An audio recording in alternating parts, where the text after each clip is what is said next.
Good morning, 1311 students. This is Dr. Jingbo Louise Liu. Today, we are going to finish your Chapter 9, the models of chemical bonding. Last class, we discussed the ionic bonding model. And then today, we are going to be working on the covalent bonding model and metallic bonding model. So regarding to the covalent bonding model, we need to know two different types of electrons. One type is called bonding pairs. The second one is called lone pairs. Imagine you have different atoms. Those atoms share electrons to achieve a full outer level of electrons. The shared electrons, those shared electrons are called the shared pair, also called bonding pair. Two electrons shared by different atoms are called bonding pair. Two electrons is called one pair.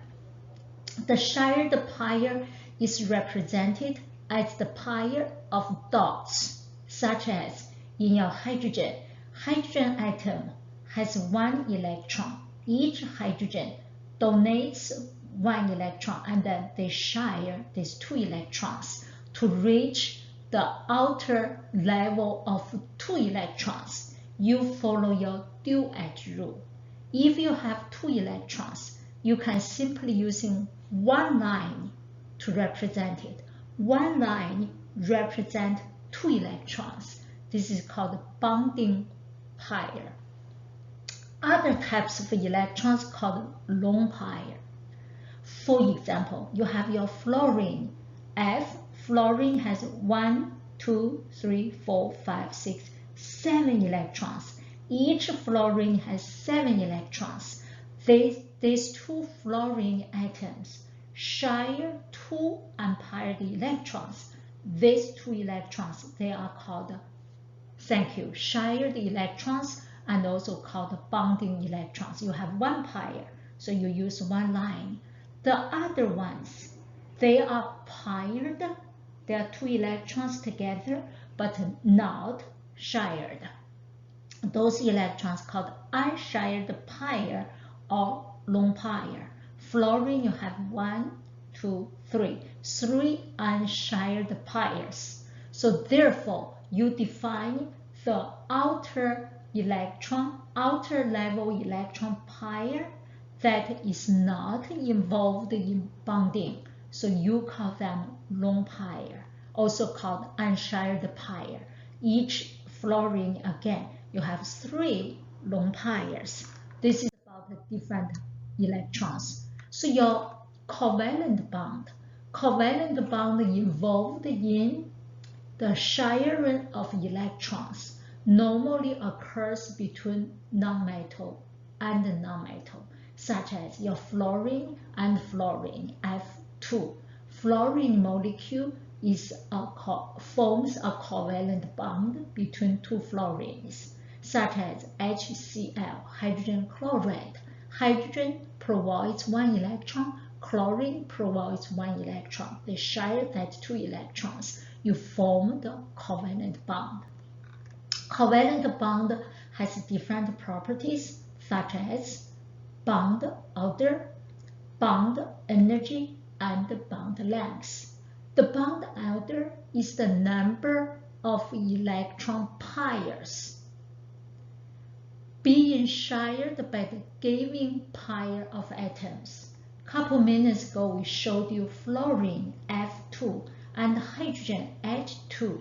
So they have, each of them has one given pair, one paired electrons or one shared electrons. This one you call the one number of the pair for two atoms to share. So you call it a single bond. Single bond consists of one bonding pair, and the bond order is 1.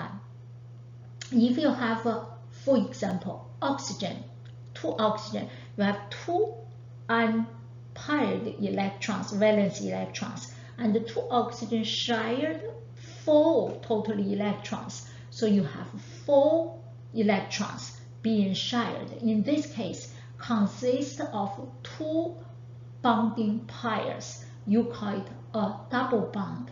Double bond consists of, 2 bonding pair, and bond order will be 2.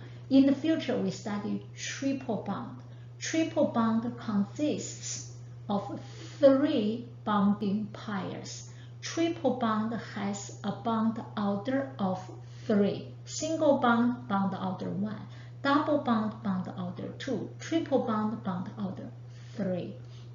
The bond energy can be abbreviated as BE. Bond energy is the energy needed to overcome the attraction between the nuclei and the shared electrons. Your nuclei and the shared electrons attracting to each other. That energy needed to be overcoming this attraction, you call it bond energy. The stronger the bond energy, the higher the bond energy. So if you have higher bond energy, that bond between 2 different atoms are stronger. The third property of covalent bond is called the bond length. Bond length, the length is the distance. The distance between the nucleus of your bonded atoms. Imagine, put your 2 hands in front of you. So your 2 hands shared your let's say 2 thumbs.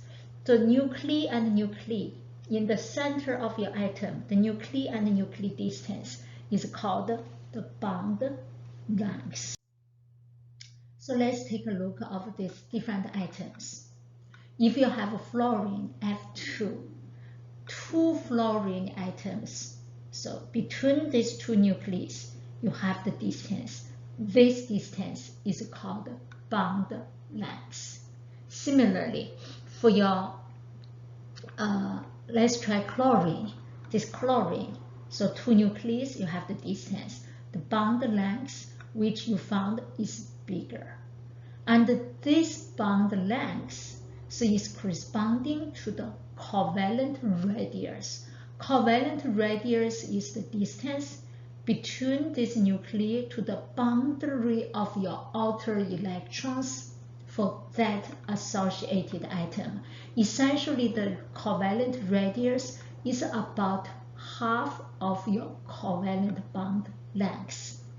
For your chlorine, before we also defined about the covalent radius for chlorine is the distance from this center to the boundary of your outer electrons. So it's approximately 100 picometers. Similarly, for your bromine and iodine, you can define the bond length. The bond length is the internuclear distance, 2 different nuclei. That distance is called bond length. So the bond length, bond order, bond energy, they have the trend. For a given pair of atoms, such as fluorine, chlorine, bromine, iodine, the higher the bond order results in shorter bond length, and higher bond order results in higher bond energy. Imagine you have single bond, double bond, triple bond. The triple bond responding to the higher bond energy, and the double bond or triple, let's say single, double, triple bond. The triple bond usually has a shorter bond length. And in this fluorine, chlorine, bromine, iodine, these halogens, you can consider this way. For a given pair of atoms, the shorter bond is the stronger bond. Fluorine 143 picometer, iodine 266.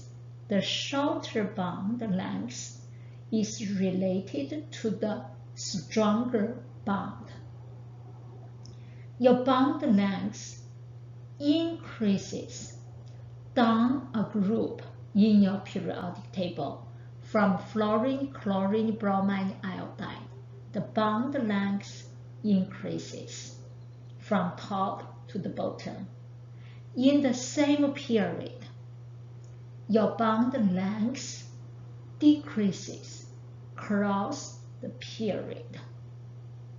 If you have a nitrogen N2, oxygen O2, fluorine F2, the bond length from N2, O2, F2 decreases from left to the right.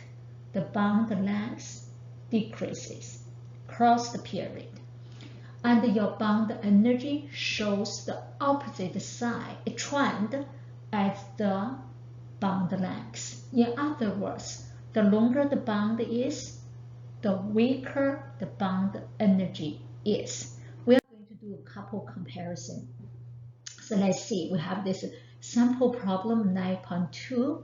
We are going to compare bond length and bond strength. We are going to use our periodic table to determine the bond strength and bond length of SF, SBr, SCl. Single bonds, you have sulfur, the same, fluorine, chlorine, bromine. Second group, carbon, oxygen, single, double, triple bonds. So what's our plan? Point 1. Step 1. You found the similarities. For sample A, for group A, sulfur is single bonded to the 3 different halogen atoms. Therefore, they're all single bond. You have the same bond order. The bond length increases from top to bottom. Fluorine, chlorine, bromine increases in the distance. The bond strength decreases from top to bottom. Fluorine, chlorine, bromine, the bond strength decreases as the atomic radius of your halogens increases. All in the same group, the bond length increases from top to bottom. The bond strength decreases from top to bottom. Let's see the second group, B. You have 2 atoms, oxygen and carbon. They are the same, but they have different bond order. Single, double, triple bond. The higher the bond order, the stronger the bond length. The stronger the bond strength, The higher the bond order, the shorter the bond length.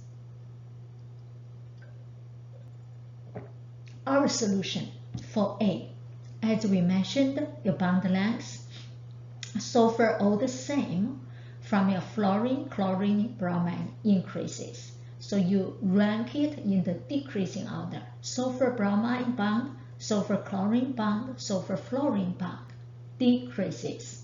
The strength shows the opposite trend as your bond length. Sulfur fluoride strongest in bond strength, sulfur chloride smaller, sulfur bromide much weaker. Our last one, your bond order. So you are going to determine single, double, triple bond. You are going to rank these 3 different bonding based on the bond order. Single bond, longer. Double bond, shorter. Triple bond, much shorter.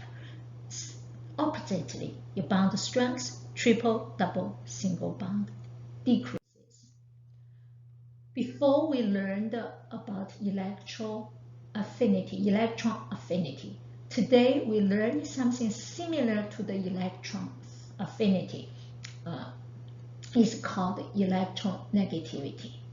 So when you have your covalent bond, where the electrons are shared but not shared equally if you have two different atoms. If you have hydrogen and hydrogen, the electrons shared and shared equally. If you have hydrogen fluoride, fluorine, HF, fluorine is attracting to the electrons more than hydrogen. Therefore, the electrons which are shared, but not shared equally. Therefore, the shared electron pair remains closer to one atom than another. Therefore, this covalent bond is a polar covalent bond. About the electronegativity is also the measurement of your nuclei attracted to the electron. Electronegativity is defined as the ability of an atom in a covalent bond to attract the shared electron pair. In your covalent bond, you have the shared electron pair or pairs. The ability to attract to this electron pair or pairs is defined as electronegativity.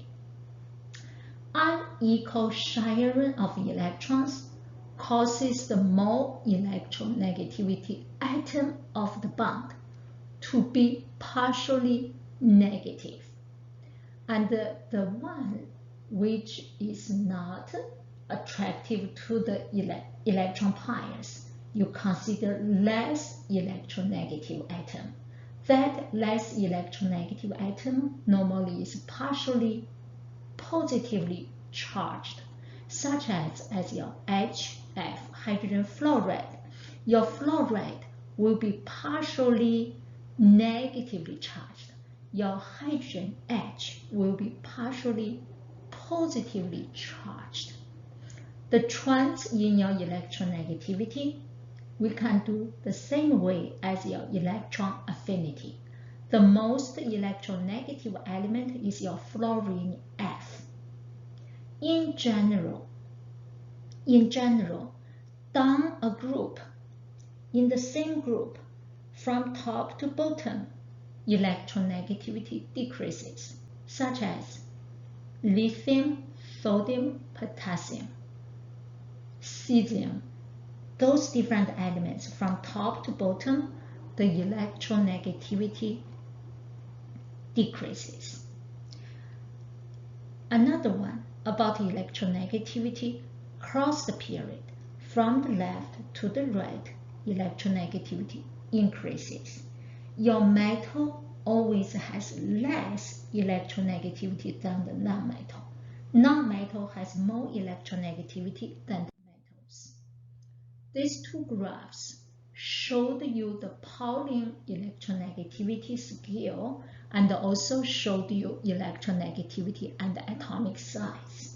So if you have no clue what to do, so use this number. Lithium, sodium, potassium, rubium is 1.0, 0.9, 0.8, 0.7.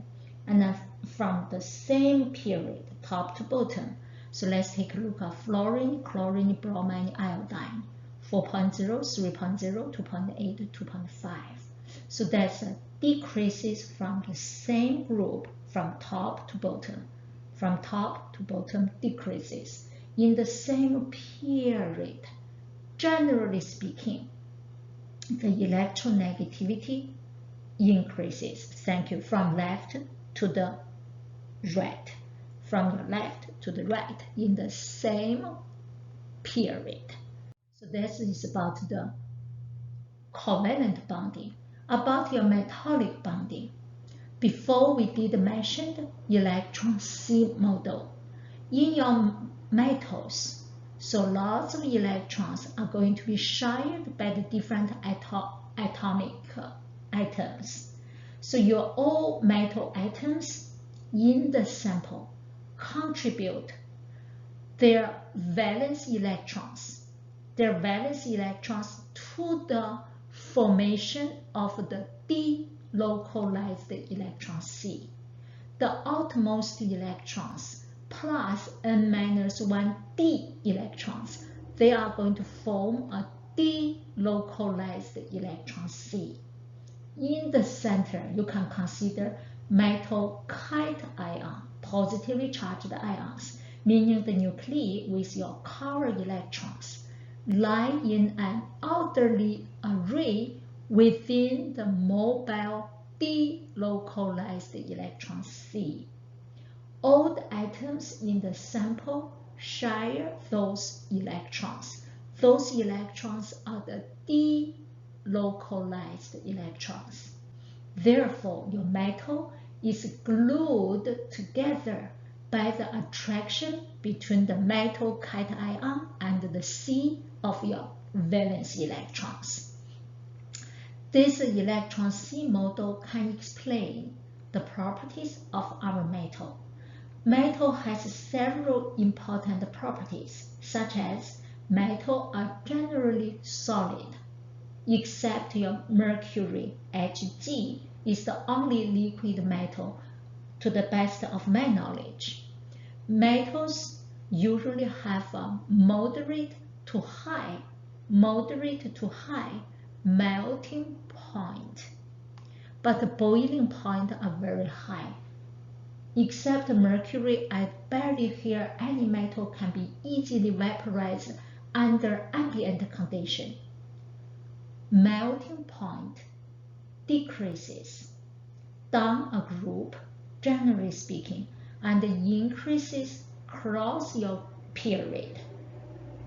In other words, in the same group from top to bottom, the melting point decreases.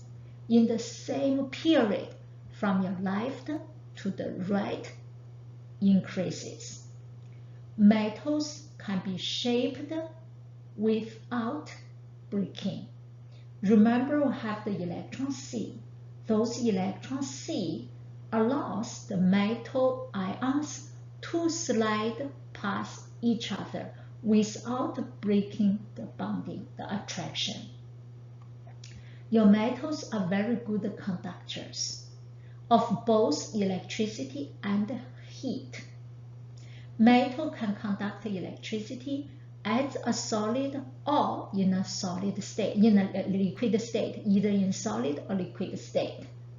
The electron C is mobile in both phases, either solid or liquid.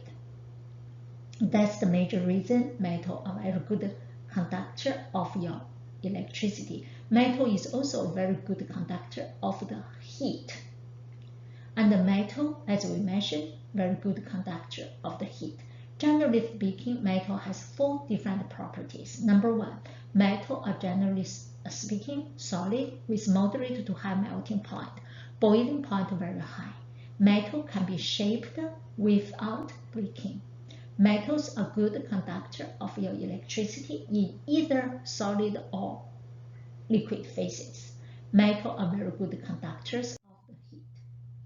Followed by, I listed the average bond energy and bond lengths for commonly used different bondings in our chemistry, general chemistry study. So you have single bonds such as hydrogen, hydrogen fluorine, hydrogen chlorine, hydrogen bromine, different bonds, carbon bonds, carbon hydrogen, carbon carbon, carbon silicon, etc., etc.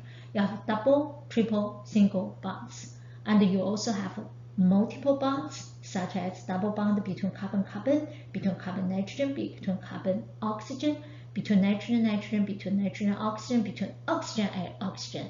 Triple bonds between carbon carbon, carbon nitrogen, carbon oxygen, between nitrogen nitrogen, nitrogen oxygens. So in the future, this table will be very useful for you to do the comparison.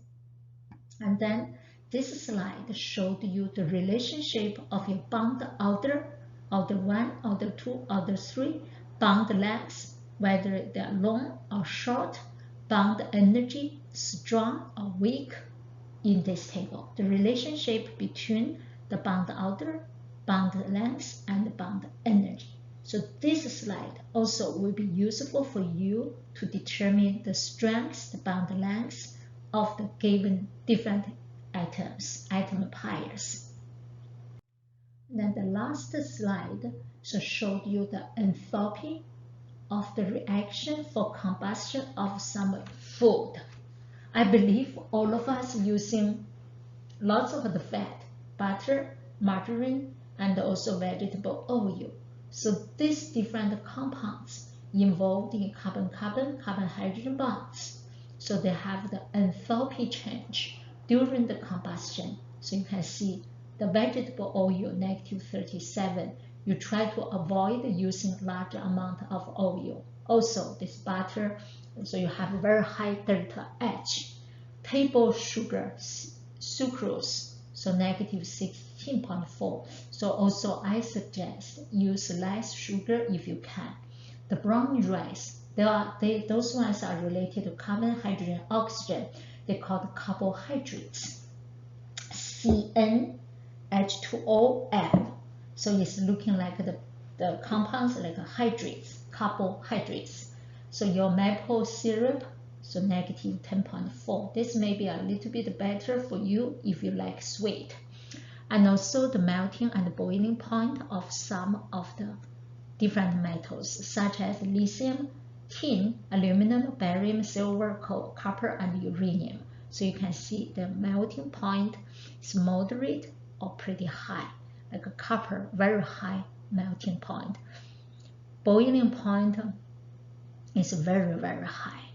So that's essentially about what we are going to study for this chapter 9, about the models of chemical bonding. So we essentially focusing on the covalent bond and the metallic bond for this lecture.